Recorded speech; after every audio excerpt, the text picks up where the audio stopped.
প্রকাশ্যে একটা ধর্ষককে এভাবে বাইতুল মোকাররমের দক্ষিণ গেটে নিয়ে ওপেন ডান হাত একবার কাটবেন, বাম পা একবার কাটবেন, বাম হাত একবার কাটবেন, ডান পা একবার কাটবেন, এভাবে ক্রস করে কেটে দিতে বলেছেন। আজকে রামিসার বাবার যে আর্তনাদ, তার বাবার যে কান্নার যে ভাষা, আপনি একটু শুনে দেখেন, আপনার হৃদয় কেমনে পারে চুপ থাকতে। তার বাপ বলতেছে, রামিসার বাপ, যে আমি 3 বছর ধরে আমার জুতা কিনি না, ছিঁড়ে গেলে সেলাই করে ওইটাই পরি, কিন্তু আমার মেয়েটা চেয়েছে আব্বা আমার একটা বোরকা এনে দাও, আমি বোরকাটা এনে দিয়েছি। এক রামিসার ঘটনা সোশ্যাল মাধ্যম বা নিউজে এসেছে।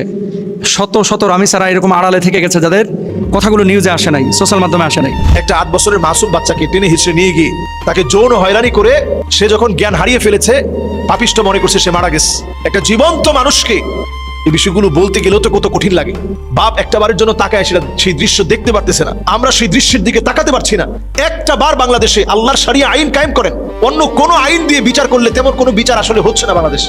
গত 1 বছরে বাংলাদেশে যে পরিমাণ খুন খারাপি এবং ধর্ষণ হয়েছে, সে অনুপাতে আমি একজন সাধারণ মানুষ হিসেবেই চাচ্ছি যে শরিয়া আইন বাস্তবায়ন ছাড়া আসলে এই ধরনের খুন, ধর্ষণ, হত্যাকাণ্ড এগুলো বন্ধ করা পসিবল না। তো এই ধরনের বিশৃঙ্খলা আপনি সম্প্রতি দেখেছেন যে ছোট্ট রামিসা, তাকে নির্মমভাবে দুনিয়া থেকে বিদায় করে দেওয়া হয়েছে এবং এই জালেম ধরাও পড়েছে, অপরাধ স্বীকার করেছে। যদি শরিয়ার দৃষ্টিভঙ্গিতে তার শাস্তি প্রয়োগ করা হয়, তাহলে কী ধরনের শাস্তি সে পাবে, এ ব্যাপারে আপনার কাছে জানতে চাচ্ছি। প্রথমে আমরা দোয়া করি যে এই ছোট্ট রামিসার আব্বা আম্মাকে আল্লাহ তাআলা সবরে জামিল দান করুন। 2 নম্বর বিষয়, গত 1 বছরে বাংলাদেশে যদি 2025 সাল, গত বছর যেটা শেষ হয়ে গেছে, এটার হিসাব করেন, আমি কালকে থেকে অনেক ঘাটাঘাটি করলাম যে কী পরিমাণ বিশৃঙ্খলা এবং এই ধরনের ঘটনা। এক রামিসার ঘটনা সোশ্যাল মাধ্যম বা নিউজে এসেছে। শত শত রামিসারা এরকম আড়ালে থেকে গেছে, যাদের কথাগুলো নিউজে আসে নাই, সোশ্যাল মাধ্যমে আসে নাই।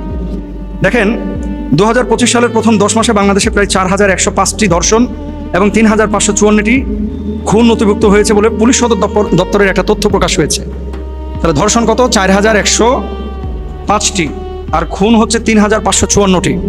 আপনি কল্পনা করতে পারেন যে মানুষের মনস্তাত্ত্বিক অবস্থা এবং এই জালেমদের অবস্থাটা কোন পর্যায়ে পৌঁছাইছে। আজকে রামিসা, কালকে আপনি, পরশুদিন আরেকজন, এভাবেই তো হচ্ছে। এখন এই বিশৃঙ্খলা, এই হত্যাকাণ্ড, এই ধর্ষণ, এগুলো থেকে বাঁচার উপায় কি? শরিয়া ল এটা মধ্যযুগীয় কোনো ল না। আবারও বলি, কোরআন হচ্ছে সার্বজনীন। কোরআন হচ্ছে কিয়ামত পর্যন্ত আল্লাহ রাব্বুল আলামিন কমপ্লিট কোড অফ লাইফ, এমন মহামূল্যবান জীবন বিধান, সংবিধান আল্লাহ তাআলা আমাদেরকে দিয়েছেন। পৃথিবীতে শান্তি প্রতিষ্ঠার জন্য কোরআনুল কারিমের এই বিধানের কোনো বিকল্প নেই। এখন আপনি শরিয়া আইনকে যদি বলেন, হয়তো রাজনীতিবিদরা অনেক সময় একটা বোঝাইতে চায়, আমরা বুঝি, আর একটা মুখ ফুসকে অনেক কিছু বলে ফেলেন। বুঝে শুনে এই ধরনের কোনো কথা আসলে এটা ইসলাম অনুমোদন করে না। ইসলামিক ল, শরিয়া ল এবং ব্রিটিশ ল, এটা যোজন পার্থক্য। এর আগেও আপনাদেরকে বলেছিলাম আমি যে ব্রিটিশদের কোনো সংবিধান নাই, তারা মানুষের জন্য আইন তৈরি করে, তারা মানুষের জন্য ল তৈরি করে। আর আমাদের মানুষের জন্য যদি কোনো ল তৈরি করতে হয় যেটা মানুষের জন্য কল্যাণকর, সেই লই কিন্তু তৈরি করতে হবে। এখন এই যে এতগুলো হত্যাকাণ্ড, এতগুলো খুন হয়েছে, অপরাধী কয়জন ধরা পড়েছে? যারা ধরা পড়েছে, মহামান্য আদালত তাদের বিচার একটা নির্দিষ্ট প্রক্রিয়ায় তারা করছেন। কখনো 10 মাস লাগে, কখনো 10 বছর, 12 বছরও লেগে যায়। এখন ফাঁসি কয়জনের হয়েছে আপনারা শুনেছেন বলেন? আইনের বিভিন্ন ফাঁক ফোকর দিয়ে অপরাধীরা কিন্তু জামিনে বের হয়ে যায়, পরবর্তীতে আবার কিন্তু আকাম কুকামগুলো করে। 2024 সালে প্রায় 4394টি ধর্ষণের মামলা এবং 4114টি খুনের মামলা হয়েছিল বলে প্রকাশিত হয়েছে। এবং বাংলাদেশ মহিলা পরিষদের জরিপ বলছে 2025 সালে শুধু সংবাদপত্র ভিত্তিক আপনার 786 জন নারী এবং শিশুকে ধর্ষণের ঘটনা ঘটেছে। এখন শাস্তি কয়জনের হয়েছে হয়তো আপনি জানেন কিছু মানুষের, আমরা জানি না কিছু মানুষের। ইসলামী শরিয়ায় আল্লাহ সুবহানাহু ওয়া তাআলা কুরআনুল কারিমে বলছেন, মান কাতালা নাফসান বিগাইরি নাফসিন আও ফাসাদিন ফিল আরদি ফাকান্নামা কাতালান নাসা জামিআ। কেউ যদি অন্যায়ভাবে কোনো মানুষকে হত্যা করলো, সে যেন গোটা পৃথিবীর মানব জাতিকে হত্যা করলো। এরপর আসেন, ওয়ালা তাকরাবুজ জিনা ইন্নাহু কানা ফাহিশা।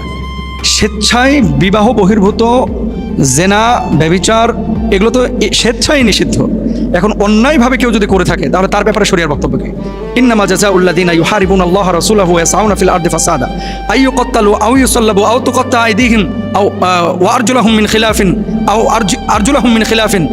একেবারে স্পষ্ট আল্লাহ সুবহানাহু ওয়া তাআলা কুরআনুল কারীমের মধ্যে বলেছেন যে এরা মূলত আল্লাহ এবং আল্লাহর রাসূলের সাথে কি করেছে? যুদ্ধ ঘোষণা করেছে। এবং এদের শাস্তি হচ্ছে মৃত্যুদণ্ড। এদের শাস্তি হচ্ছে ডান হাত বাম পা, বাম হাত ডান পা, এভাবে ক্রস করে কেটে দেওয়া। যে ওয়ারজুলুহুম মিন খিলাফ, বিপরীত মেরু থেকে, বিপরীত দিক থেকে তাদের হাত পা কেটে দেওয়া, কারণ এরা বিশৃঙ্খলা তৈরি করেছে। শরিয়া ল এটা কখনো মধ্যযুগীয় ল হতে পারে না যদি বাংলাদেশে প্রকাশ্যে একটা ধর্ষককে এভাবে বাইতুল মোকাররমের দক্ষিণ গেটে নিয়ে ওপেন ডান হাত একবার কাটবেন, বাম পা একবার কাটবেন, বাম হাত একবার কাটবেন, ডান পা একবার কাটবেন, এভাবে ক্রস করে কেটে দিতে বলেছে। এবং এই ধরনের শাস্তি যদি ধরেন বাইতুল মোকাররমের দক্ষিণ গেটে নিয়ে প্রকাশ্যে এভাবে ব্যবস্থা করা হতো, তাহলে অপরাধীরা অপরাধ করতে ভয় পাইত। এবং তারা এই ধরনের সামনে আর অপরাধ করার সাহস পেত না। ছোট ছোট